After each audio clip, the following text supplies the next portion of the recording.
Good morning, everyone. Welcome to Higashi Honganji Buddhist Temple's April Family Service. I'm Reverend Peter Hata, and I'm going to officiate the service today. Let me offer incense first. Here.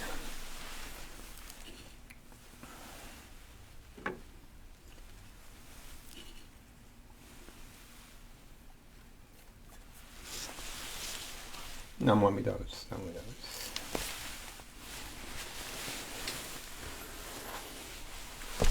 So let's see. Well, welcome to all of you who joined.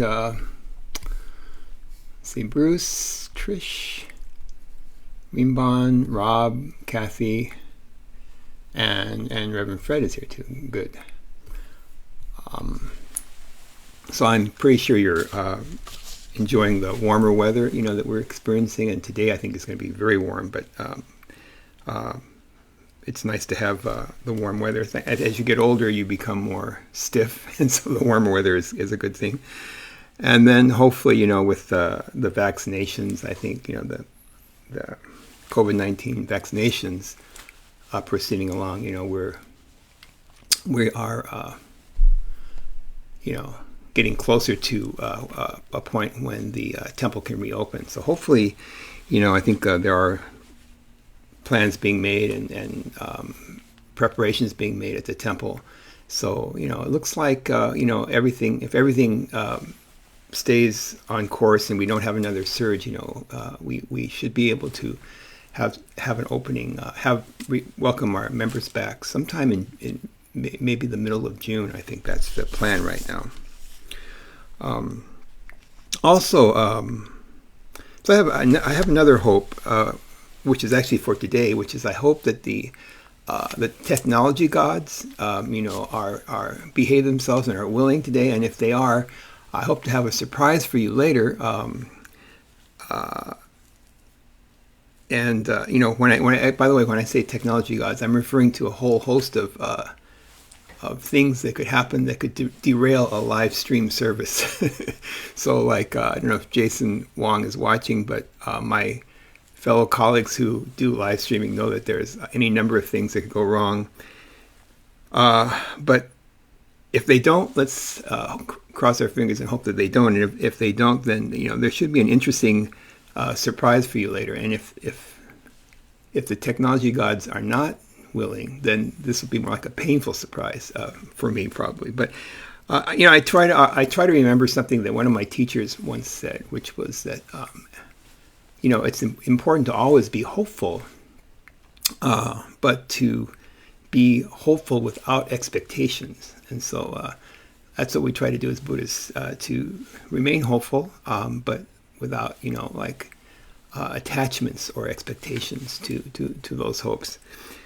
But in any case, we'll first have our ritual portion, and after our ritual portion, we'll have a Dharma message delivered by Reverend Fred Brenion. He'll be sharing a unique perspective on the birth of the Buddha, so please stay tuned for that. And then after that, we'll also have a Japanese Dharma talk by Reverend Ryoko Osa. So hope you can stay through for the whole service. But right now, let's begin the ritual portion, and the ritual materials are on the Facebook page. I think I just looked at it, and it's not. There's a couple of posts there, but it's the second one, the one that says HHBT Stream Family Service. It's the one that's posted by MailChimp, by our email service, not by the Instagram, not the Instagram post. But if you click on that MailChimp post, HHBT Stream Family Service, you'll see the ritual materials. So we'll begin with Gatha Amita's Guiding Light, which is on page 128 in your Red Service book if you have it. But I will also project the lead sheet on the screen. And then, of course, we'll have the Vandanati Sarana, and then we will chant the Tambutsuke. So join me for the Gatha Amita's Guiding Light.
Namo tassa bhagavato arahato samma sambuddhassa Buddham saranam gacchami Dhammam saranam gacchami Sangham saranam gacchami. Difficult is it to receive life in human form. Now we are living it. Difficult is it to hear the Buddha Dharma. Now we hear it. If we do not receive awakening in the present life, then in what life can we hope to receive it? Let us reverently take refuge in the three treasures of the truth. I take refuge in the Buddha. May we, together as one, begin on the great path of enlightenment, holding in our hearts the supreme aspiration. I take refuge in the Dharma. May we, together as one, enter the storehouse of the Dharma and attain true wisdom as deep as the ocean. I take refuge in the Sangha. May we, together as one, uniting in harmony, strive to live for the enlightenment of all beings. The incomparable, deep, and profound Dharma is difficult to encounter even through countless ages of kalpas. Now we are privileged to hear and receive it. Let us endeavor to thoroughly understand the true meaning of the Buddha Dharma. Namo Amida Butsu, Namo Amida Butsu, Namo Amida Butsu.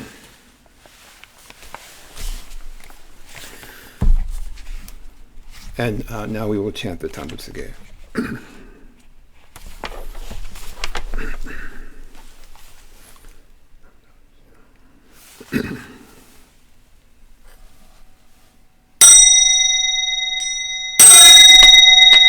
Hogen Gigi Ijin Mugoku Nyoze Enmyo Muyo Tosha Nichigatsuma ni Shuko Enmyo Kaishitsu Onpe Yunyaku Jumoku Nyorai Yogen Chose Murin Shogaku Daion Koru Jippo Kaimon Shojin Sanmai Chie Itoku Muryo Shushoke Ujin Taizen Shobu Hokai Gujin Jin no Kugo Gaite Mumyo Yokunu Seson Yomu Nin no Shishi Jin Toku Muryo Kukun Kodai Chie Jinmyo Komyo Iso Shindo Daisen Ganga Sabu Saisho Ho Kado Shoji Mifuge Dafu Sejoi Kainin Shojin Yoze Sanmai Chie Ijo Gose Tokubu Fugyo Shigan Hisai Kuku Isa Daian Keshi Ubu Hyakusen Nokuman Muryo Daisho Shunyo Goja Kuyo Isai Shito Shobu Funyo Gudo Kensho Fukyaku Hinyo Goja Shobu Sekai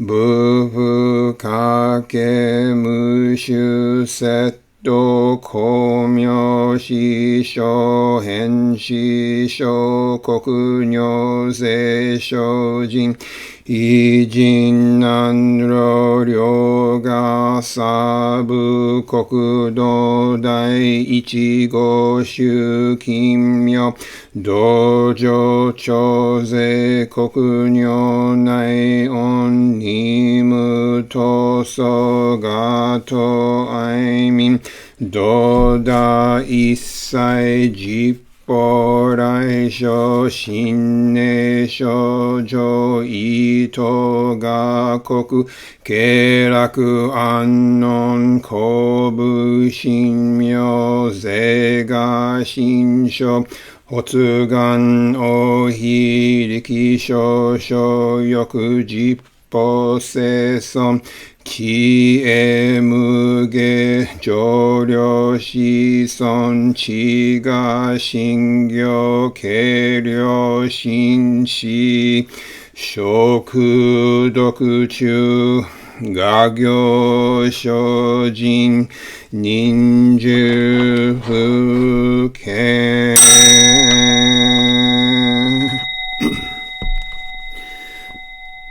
生ダブ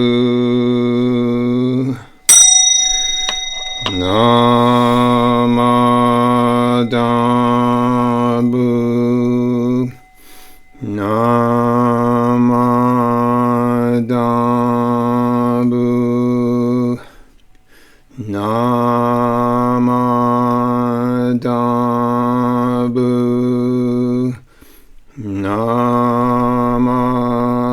ダブ生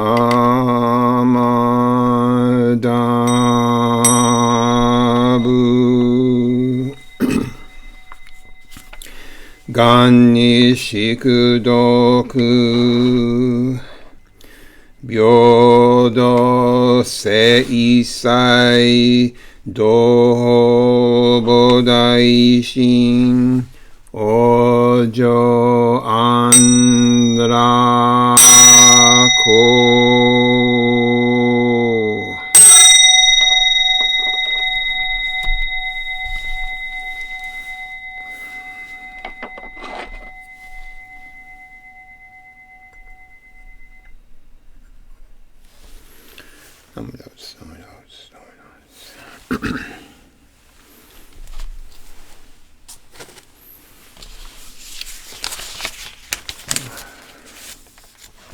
I hope you could enjoy chanting Tamusage with me there. I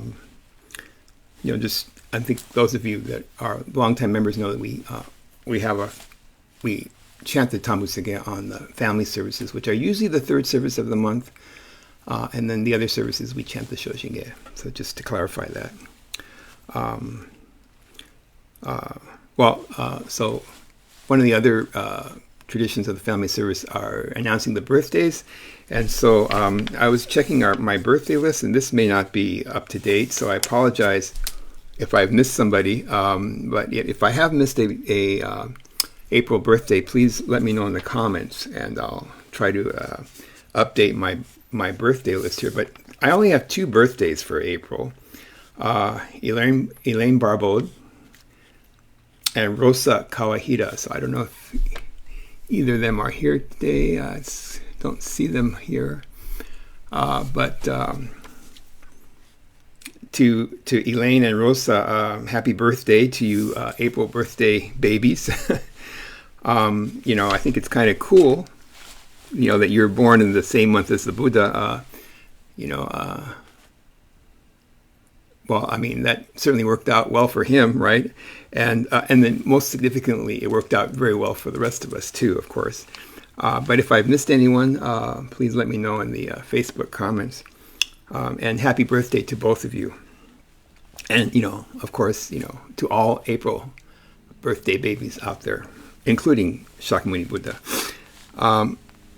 So as I mentioned in my opening, the Dharma message for today's family service is by our guest speaker, Reverend Fred Brenion. So without further ado, let me share with you his Dharma message.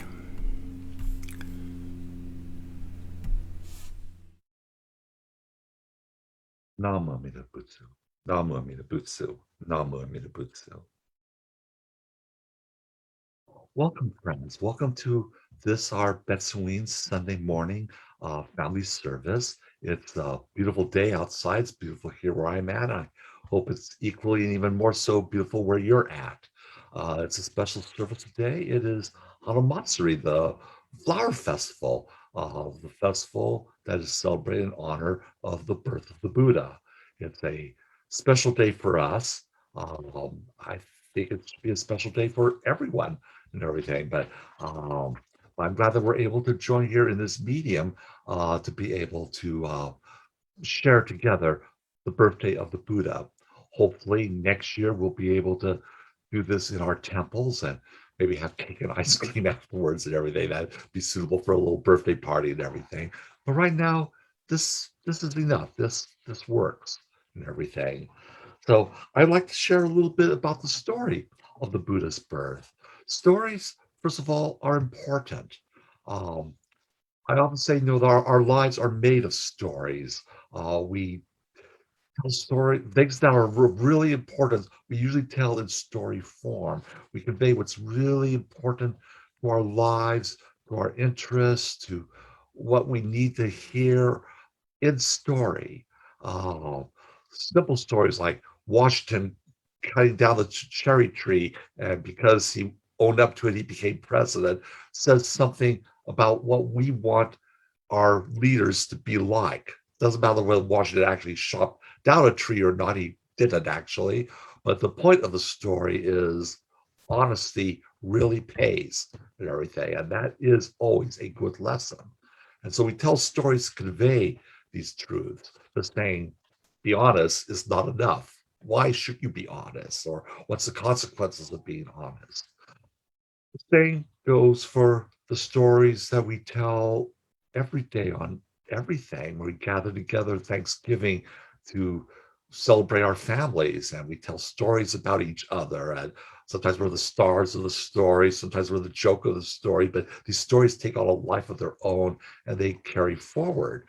We will be remembered by the stories that we share and by the stories that form around us. They may not be the stories we want, but that's how we will be known. We are stories, and we're meant to be told and meant to be listened to and everything. And so now we come to listen to the story of the Buddha. Now, Buddha's stories are really interesting because why do we tell them? Well, to learn about the Buddha and the Dharma and the Sangha, but the primary purpose of the stories is not so much to teach you about the Buddha, though he's the central character. The stories are actually meant for you. They are about you. And why? And you say, why would that be?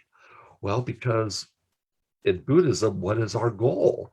Not just to be hearers of the Buddha, which is a good thing, not to just be followers of the Buddha, which is a good thing, but we are meant to become Buddhas ourselves. And these are teaching stories to show us or to teach us how we approach this or what we can expect or how we need to look at things. So these stories are meant for us and ultimately they are about us. The Buddha himself said this, that all these stories I tell you about Buddha, says, all these stories I tell you about other Buddhas, they're really about me and everything. And if you want to know who a Buddha is, well, look at me and everything. And so if you want to know who a Buddha to be is, look at each other and everything. We are the progress of these stories and everything. And so we tell these stories. The stories of the lives of the Buddha were not told, at least like in written form, for several centuries after the life of the Buddha. The main emphasis, at least among the monks, was to practice and put into effect these teachings and to live them out and to hopefully to awaken the process and everything. And then there was time to bring these things together so that the people, I think the stories of the Buddha came out during the time when the Mahayana was starting to develop and that people need to hear these stories so that they can live them and apply them in their own lives and everything. Each of us, like Siddhartha, had questions that we want to have answered. And so we begin our own religious quest and search. Birth stories are very, very important because they are origin stories. It's about how it all began. Uh, Goodness knows we watch enough of this at the movies. We watch origin stories of Spider-Man, Superman, Batman, Wonder Woman, all these characters. And every few years they redo the birth stories, the origin stories, and everything, do a fresh take of it. And so I think that's sometimes what we have happen in the lives of the Buddha that were written. Here is a story for our time. We're going to put it all together so you can learn. The birth stories are very intimate stories. And the problem with the stories of the lives of the Buddha that have been done is that they were written and told by men who probably have never been at a birthing in their life and have no idea what's actually happened.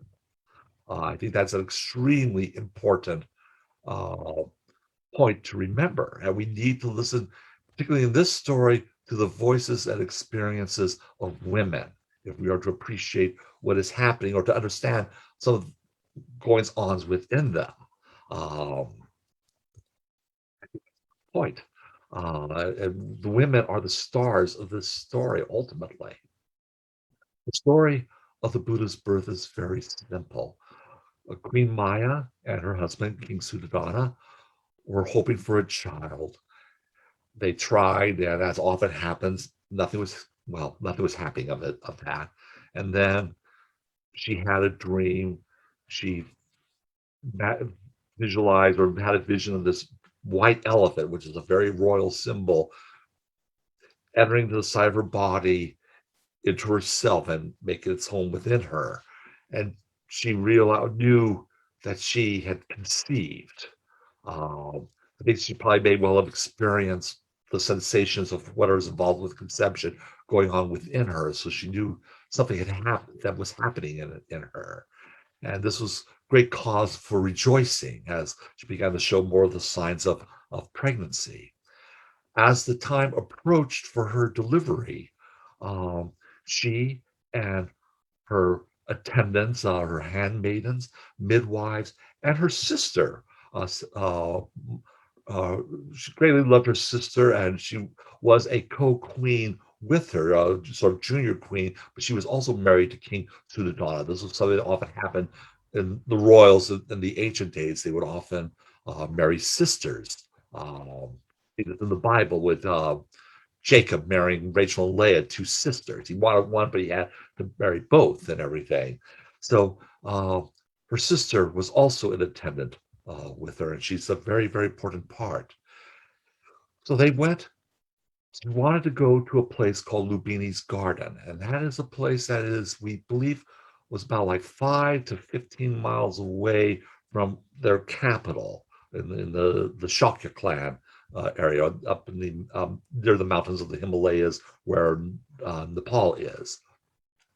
I found out just recently, I was curious, I found this reference, needs to be verified, that Lumbini was Queen Maya's grandmother. They had named this garden after her, and apparently this was a spot that was used by the royals or the aristocracy of the families for their giving birth and everything. It was a woman's only area. Men were not allowed, apparently not allowed to go into that area. This is for the women folk for doing their childbirthing, cleansing, all the things that are involved in the lives of women even to this day. Um, so she and her attendants traveled. It sounded like it would be a safe journey, not too far. She still had some time. And so she went to Lumbini's garden, and it was a beautiful spot with flowers, trees, many trees. Trees were very important to the people of that time, and hopefully I will allude to this later. Trees are extremely important to the Buddha. It was very meaningful in his life, the impact that trees had in his history. Uh, but they went there, and it was a tree shrine, and it was felt or believed among the people of the time that tree spirits lived within the trees, and they would respond to peoples. And the this particular tree swayed toward um, Queen Maya, and she felt this was the right tree, and she held on. She felt the time was now arriving. She was going into labor, and she held on to a bough that was brought down towards her, and using the force of gravity, proceeded to go through the birthing process. It's a bit different than what a lot of women today go through. It was a much more natural way and using gravity to help, as opposed to often laying on one's back or being horizontal, which makes labor much more difficult. But she began to go through the process of birth, and her handmaids and her sister and midwives were there to help her. They had medicines to apply to her, to cooling ointments, things to help her in the process. It's a very natural affair. And when the time came, the Buddha, actually, it was not Buddha at this time, but her child, who was going to be given the name Siddhartha, the one who fulfills our wishes, I think is the meaning of the name, came forth. Her eyes were completely on her son. Um, I've been present at the birth of my children. I've seen how this works. Your concentration is on completely on the infant. You know, you have all these nurses and doctors, everything running around doing things, and husbands being no help whatsoever. Uh, but the focus is on the mother and the child. And from her perspective, she sees her son coming forth. She sees his face looking up at her, even though his eyes are completely unfocused, but she could see his face. And to her, he was the most beautiful, wonderful thing. This was her son. This was her prince. This was to be her future king. Um, this was the center of her universe. And in the birthing process, of course, he has to be carried away, and so he's taken several steps away. Um, that she may not pay notice, but it was her eyes were on him and him alone. But he's moved steps away, and in her mind, she must surely have thought, "This is the most wonderful being that's ever come to be. There's none more nobler than he. He will bring all that I desire to come to pass." Um, we see this in the story of the seven steps that the Buddha was supposed to have taken. Of course, we know babies don't walk and they don't talk, but his appearance spoke volumes to her, more than the volumes I have behind me. And I think that is a perspective we could take to the story. Because I know the story's been told by men, they don't bring the women's perspective or understand what's going on. But Siddhartha had to be clean. There was the matter of the afterbirth, checking him out, taking care of the umbilicus cord and everything. All these things take care of his care and need. And then he is brought back to her, and she embraces him to her heart, to her bosom, and nurses him. There's nothing I am told, well, if one man could know, but for a woman to share their life milk with their child must be an amazing and wonderful experience of such intimacy. Um, and that was a holy and sacred moment, I think, for Queen Maya and for Siddhartha. He would not have any memories of this, of course, as an infant, but his body felt the warmth and the love and the tenderness that he was embraced with. And so he began. We take an interest in our birth stories. We often ask our mothers about how we were born, who was there, what did you say when you saw me, and everything. I think my mother said I was so small, I was lost in the blankets and everything, and I was all black and blue because I was a breech birth and everything. So I always causing trouble and everything, but it was all right with her and everything. But this is how our stories, our origins begin.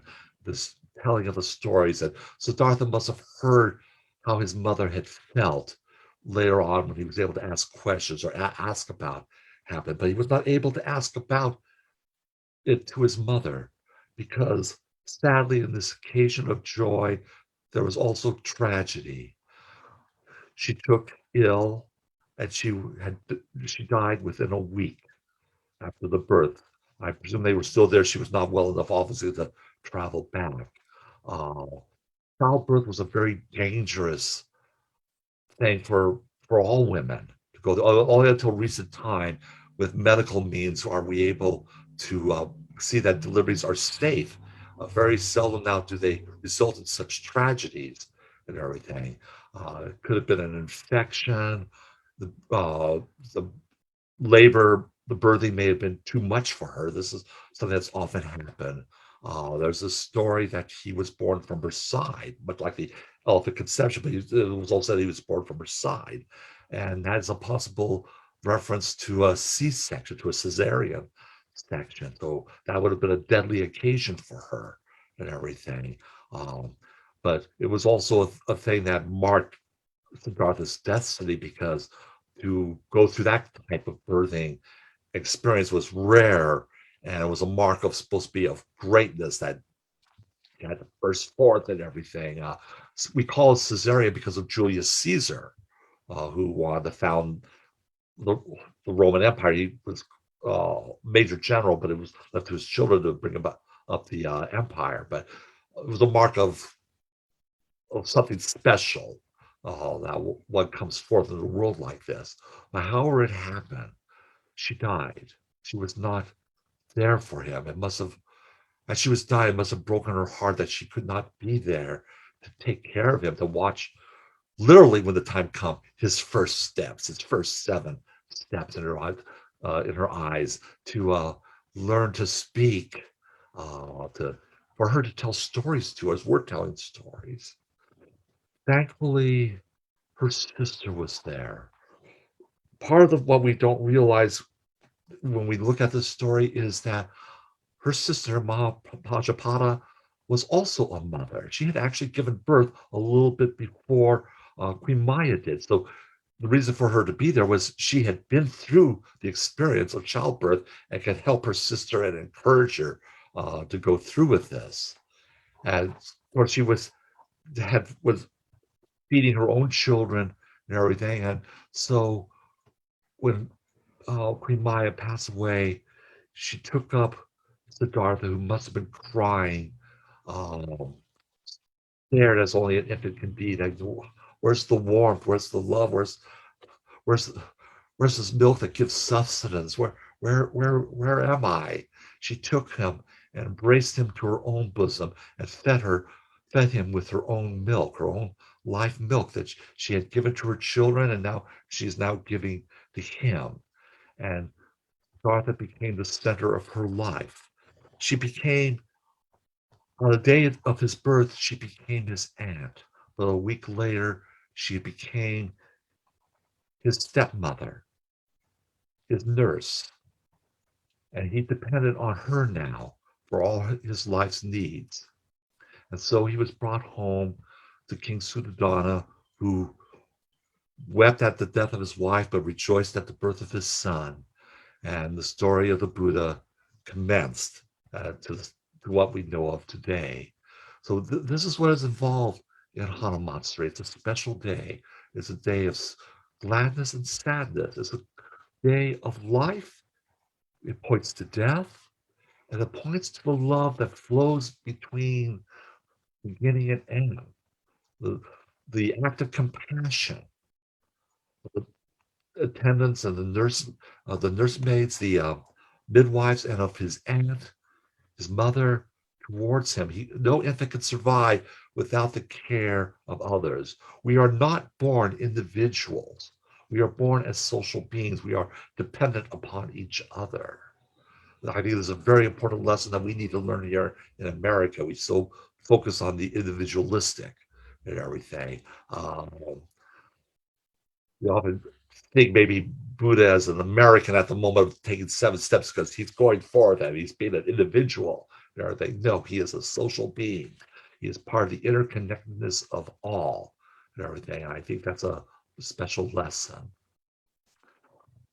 I should wrap up this talk, but I want to also add that Hanamatsuri is a special day for me and part of my life story. When I began to attend a Buddhist temple at West Covina, trying to figure out what Jodo Shinshu is all about, going to the Dharma talks, chanting the Shoshinge. Hanamatsu was the first Buddhist ritual ceremony. It's like giving off incense offering at the start of the service.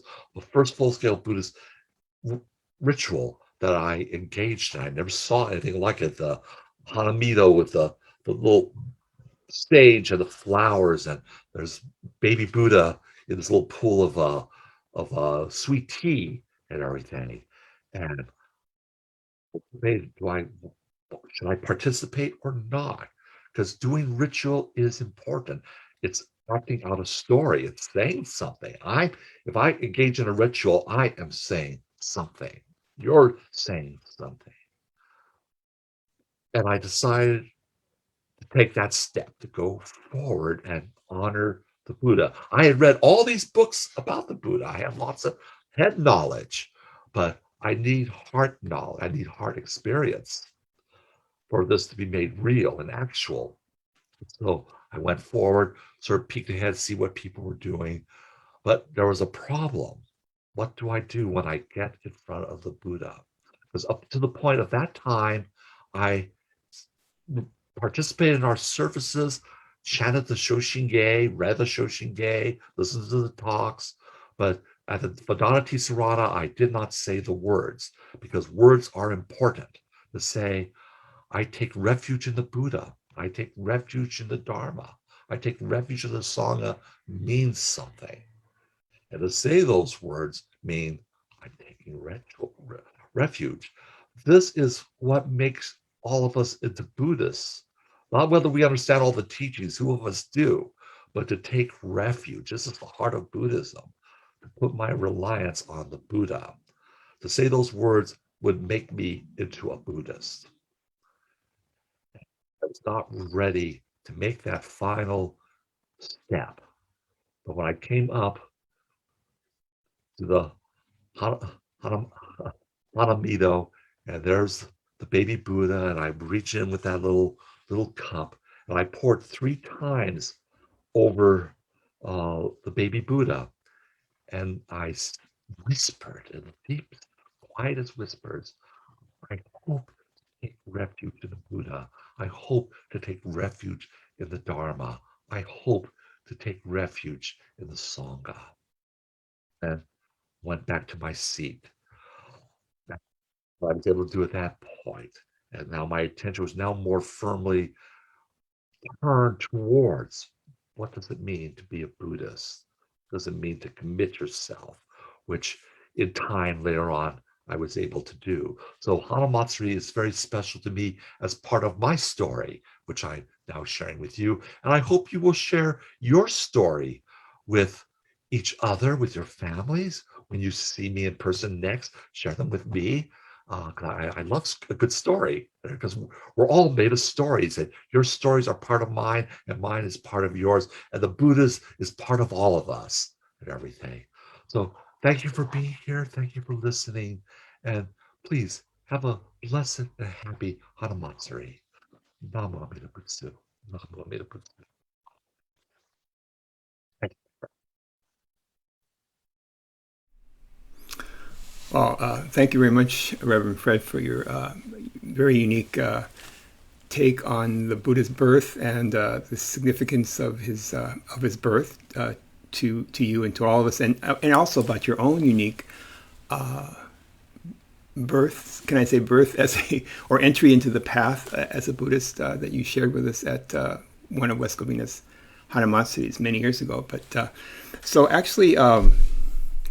I mentioned something about a surprise, and so let's see if this works. The surprise is that we just heard Reverend Fred give a Dharma talk, but let's see if he can pop in with us right now.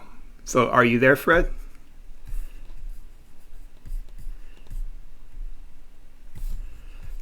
So Fred, unmute yourself.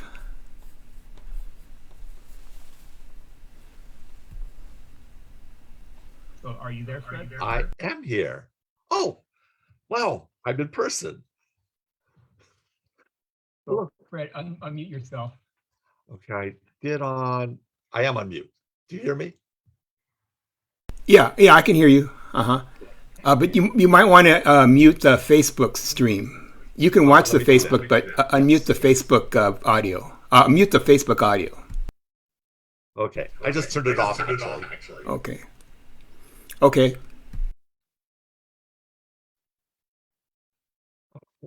So anyway, hi everyone. It's nice to be able to do this actually alive instead of just taped and everything. It's I think one of the things about when you tape a talk, all I can do is see my own face on the screen, and I don't know where to go with my tangents or when I should end and everything. But this is definitely a step forward and everything. So Yes, and actually, so on the Facebook comments, I don't know if you can see it, but Tom says, "Thank you, Reverend Fred." Nancy says, "Yours was a lovely story. Thank you." Are you seeing those comments, Reverend Fred? let me put that back up. But I thank you. I thank both of you. I thank everyone. Let me get this back up on the window here. Sort of have to manipulate two screens at once here. Give me a moment.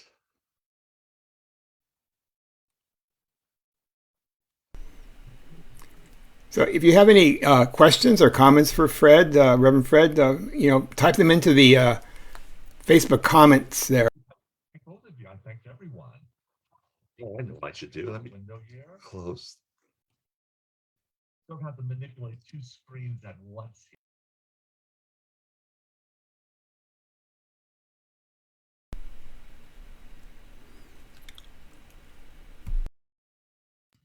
So if you have any questions or comments for Fred, Reverend Fred, type them into the Facebook comments there. So you want to have your Zoom audio unmuted, but you want to mute the audio on Facebook because there's a delay there. Right. Okay, I'm trying to find the. Oh, I see what. Yeah. Okay, I turned the sound off on that. Okay. Did I freeze? No. Are you seeing Rob's comment there? Yes, I do. Oh, yeah. Thank you, Rob. Yes. Yes, mothers are amazing. Yes. Yeah, it's a pity that men sort of preempt all the spots in Buddhism and everything. We need to learn from our mothers and learn how to share and everything.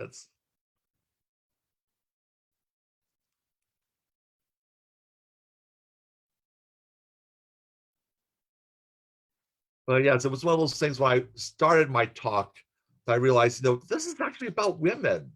This is about their stories. Thank you, Diane.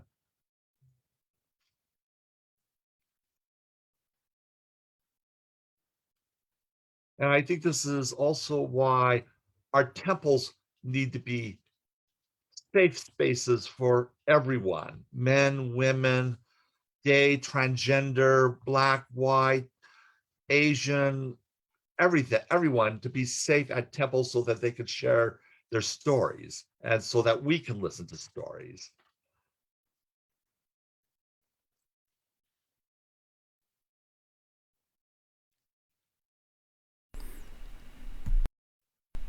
Okay. Any other comments? I don't want to.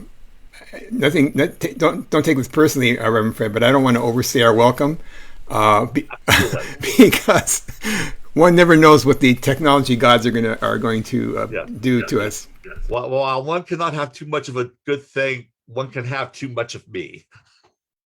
Oh no, absolutely. That's not what I was saying. But yeah, we'll try to keep it short and sweet, and then as they say in show business, always leave them wanting more. Yeah. All right. Well, till next time, till next talk. Okay. Thank you very much, Reverend Fred. Thank you for joining us live. Thank you. Enjoy.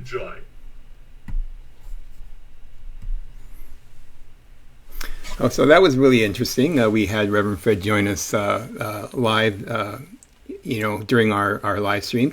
And actually, so I have another Dharma talk for you, which is from one of our, dear friends at the Berkeley Higashi Honganji, Reverend Roko also. But before we do that, we're going to close the English portion of our service with Oh, well, actually, before we do that, let me just make a couple of quick announcements. Which is, first of all, next Sunday is April 25th. Is our last Sunday of the month for April, and so as the last service of the month, we'll have our service, of course, but then we'll also have coffee and Dharma at 9 o'clock before the service. So please join us for that. And then one other thing is, of course, hope all of you can continue to stay safe. And if you now that the vaccinations are open to everyone 16 and over, please get vaccinated as soon as you can if you haven't already. So let's close the English portion of our service with Ondok-san 2.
Namo Amida Butsu, Namo Amida Butsu, Namo Amida Butsu.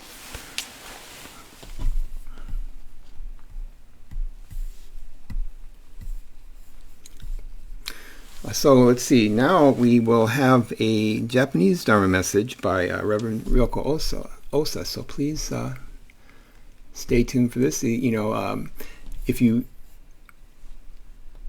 even if you don't understand Japanese, I think it's you will get something out of Reverend Osa's talk. It's always good to watch her, and I think you may ask about a translation. I think I can maybe ask Rinpoche or someone to provide a translation later if you're interested. But here's Reverend Ryoko Osa from Berkeley Higashi Honganji. Namo Amida Butsu, Namo Amida Butsu, Namo Amida Butsu。皆さん、おはようございます。こちら、本日はバークレー東本願寺から、長良子がお届けしております。皆さんお元気ですか？なかなかですね、ロサンゼルスの方とお会いする、機会がないですけれども、こうやってご法話を、ね、聞いていただけることを嬉しく思っております。今ですね、私先ほどちょうどCOVID のバクシーンから帰ってきました。やっと予防接種受けることができました。お寺の方でもですね、お寺にいるのだから早く受けた方がいいよって言ってくださって、なかなか予約は取れなくて、今日取れたので行ってきました。皆さんはですね、もうすでに予防接種されてるかなと思うんですけれども、今日はですね、このアメリカの社会ではですね、社会に向けて昨日もニュースでね、13歳の男の子がシカゴで拳銃を持ってないのに持ってると勘違いされたかって射殺されたということがニュースになって、いろんな社会活動がですね、アメリカの人は声を出して、日本人と比べると声を出してですね、この社会をより良いものに悪いことは正していこうということで、一人一人ができることを発言して、で社会を作っているっていう、そういう動きに私は素晴らしいなと思うわけです。そしてそれが浄土真宗から見るとどうかというとですね、そこら辺が違う方向もね見てるんではないかなと。私たちが世の中を良くしていこう、世の中のルールを定めよう、世の中でいいこと悪いことを区別しようっていうのは必要なことですけれども、この浄土真宗の教えはですね、それを私たちが有限の限られた能力の中で限られたところでやってますねと。というのはですね、この私たちが善だと、いいことだと思っていることが、最後の最後までいいことなのか、悪いと思ってた人が本当に本当にただ単純に悪いものだけなのかっていうことは言えない。ね、そのことに気づかないと、悪いことをした人を憎んだり、平和のために戦争を起こしたり、そういうふうにまた違う過ちができてくると思うんですね。で、憎しみの感情を持ったりとかですね、そういうふうに同情するわけではないんですけれども、自分もそう悪いことをね、戦争に行ったら人を殺していたかもしれない。たまたま戦争のない世界に生まれたから、たまたま、私たちの言ういいこと悪いことで悪いことをしなくて済んだだけだということになると思うんです。で、歎異抄ではですね、私どもは如来のご恩がどれほど尊いかを問うことなく、いつもお互いに良い、悪い、そればかりを言い合っています。何が善であり、何が悪であるのか、そのどちらも私は全く知らない。なぜなら、如来がそのお心で善とお思いになるほど善を知り尽くしたのであれば、善を知ったと言えるであろうし、また如来が悪とお思いになるほど悪を知り尽くしたのであれば、悪を知ったと言えるからである。しかしながら私どもはあらゆる煩悩を備えた凡夫であり、この世は燃え盛る家のようにたちまちに移り変わる世界であって、すべては虚しく偽りで、真実と言えるものは何一つない。その中にあって、ただ念仏だけが真実なのであると親鸞聖人はおっしゃったと。そのように書いてあるわけです。私たちはですね、この世が虚しいっていうふうに思いたくないので、正しいんだ、これが真実なんだって何かを掴みたい、ね、そうやって生きてると思うんですけども、ですので浄土真宗で弱い人を助けなさいとか、そういうことをこのようにしなさい、あのようにしなさい、これはダメだっていうことは言わないわけですね。それよりも私たちのその有限な限られた中でルールを決めているんだと、そういうふうに外側から、もっと大きい私たちの外側から言ってくださっているように思います。ですので社会運動は素晴らしくて、それによって社会はより良くなりますけども、そこにまたとらわれてしまうと、これが正しいのにその通りにいかないということに怒りを覚えて、その怒りによってまた新たな戦いが始まってしまうんだと思います。ですからこの善悪が全く知ることができない私たちだと。全くっていうのがちょっとね、引っかかるのかもしれない、引っかかってしまいますよね、私たちは。でも、そういう目で見ると、善悪を知ったつもりになることが過ちなので、私たちは知ることができないんだと。その立場でおいて、その中で、このようにより良くしていきましょう。このことは悪いことですよと。そのように社会に向かってですね、呼びかけていく。あるいは私も子供にですね、これは悪いことだって言って後から考えると、自分の言い方がきつかったなと思うこともよくあるわけですね。でもその時はカーッとなってなるわけで、それも社会でもそうですね、カーッとなって言うのね、私ではまだ理解できてないところがいっぱいあったと。ね、その中で自分が有限だと気づいた中でやっぱり行動していくと、そのように浄土真宗の教えで私の有限さ、人間の有限さ、ね、限られた無限でない、ね、そういうことをこう無限のブッダの声で呼びかけられているんだと思います。皆さん、今日はですね、私をこのようなFacebook ですかね、オンラインで、お話しさせていただく機会いただきましてありがとうございました。ナモアミダ仏、ナモアミダ仏。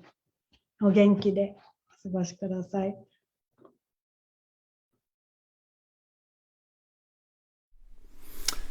Well, thank you very much, Osa Sensei, for the talk. I didn't get very much of it, but I guess you were talking about the incident in Chicago recently, and then of course the perspective of Jodo Shinshu and particularly Shinran's understanding in the tiny show. But I'll have to get a more clarification from one of the Japanese-speaking ministers, perhaps, or maybe my wife can help me because she understood some of it. But well, anyway, thank you very much for your talk and for contributing a Japanese hoa at the last moment upon my request. But today we had a really interesting service with Reverend Osa from Berkeley, and Reverend Fred gave a talk, recorded talk, and then joined us live. And so I think this shows some of the possibilities that have opened up because of the technology. And so, to the technology gods, I want to say Namo Buddha. I really appreciate, the good fortune, causes and conditions that we had today to make this happen. But, going forward, I think it shows us some of the possibilities that are opening up for the temple in terms of, what a Sunday service can involve, and how it can bring together so many different, aspects, that are live and also recorded. But so once again, thank you to Reverend Olson, thank you to Reverend Fred for his message, and I hope to see you all next Sunday for our April 25th service, and also for the Coffee and Dharma at 9 o'clock. So if you could join me in Gasho. Namo Buddhas, Namo Buddhas, Namo Buddhas. So once again, thank you very much. Please stay safe, and we'll see you next week. Thank you.